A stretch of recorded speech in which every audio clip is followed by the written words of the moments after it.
On the night Jesus was born, the sky lined up in a way that was so rare, it only happened once in all of history.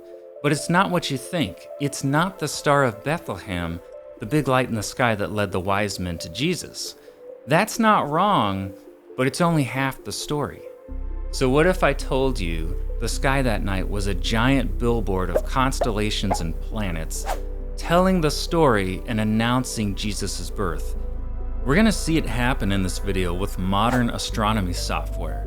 But here's the twist. This astronomical event was described in the Bible, but it's not in the nativity story, so almost nobody knows it's even there. It's in the book of Revelation. In Revelation chapter 12, John tells us about this vision he had. A great sign appeared in heaven, a woman clothed with the sun, with the moon under her feet, and a crown of 12 stars on her head. She was pregnant and cried out in pain as she was about to give birth. Now, I've read this passage a number of times, and I had no idea that this was a description of the sky on the night of Jesus' birthday. John was having a vision of something that happened years before he was even born, but this book, Reversing Herman by Dr. Michael Heiser, tipped me off to this theory. So I decided I'm going to go back in time, I'm going to look and see what John really saw and see if this is accurate. This is really incredible stuff. The woman matches the description of the constellation Virgo, the Virgin.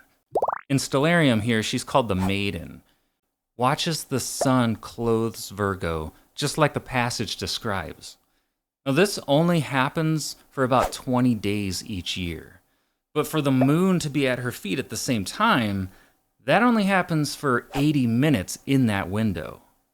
In 3 BC, that moment happened on September 11th, the date scholars now think was Jesus' birthday. The passage also tells us that the woman had a crown of 12 stars, and we can actually see a cluster of stars floating by her head in Stellarium. But Revelation 12 gives us more clues. Verse 3 says, "And another sign appeared in heaven. Behold, a great red dragon, with 7 heads and 10 horns, and on his heads were 7 diadems." So if you look for a dragon constellation, you won't find one, but there's a trick to decoding this clue. The Bible talks about a serpent dragon called Leviathan, a symbolic sea monster with multiple heads. Now that sounds just like what John described in Revelation 12. Just below Virgo, a long serpent-shaped constellation waits. That's Hydra, the female water snake. While Hydra the constellation just looks like a snake, in Greek thinking, she looked like this. A serpent dragon with many heads, just like the biblical Leviathan and the dragon John described.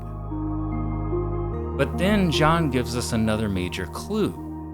His tail swept down 1/3 of the stars of heaven and cast them to earth.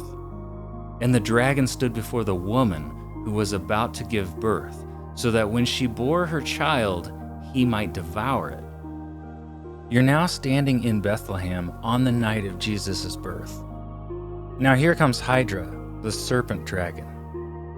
Watch what happens as her tail sweeps across the sky. Her tail gives the appearance of sweeping 1/3 of the stars out of the sky, just like John said.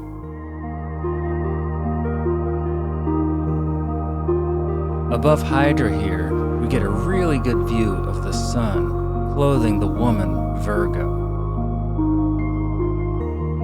There's still one major character missing though. Where is the child Jesus?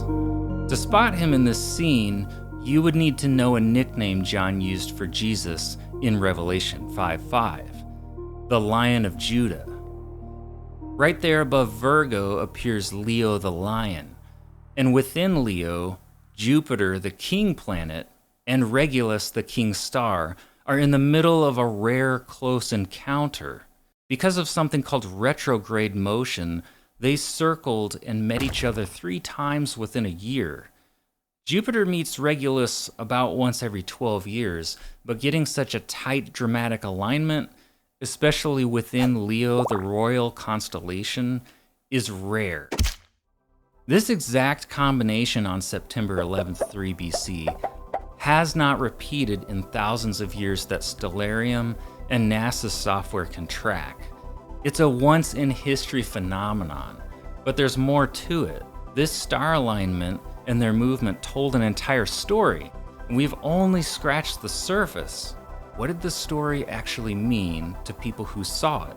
It was more than just Jesus' birth, and we'll decode it in the next video.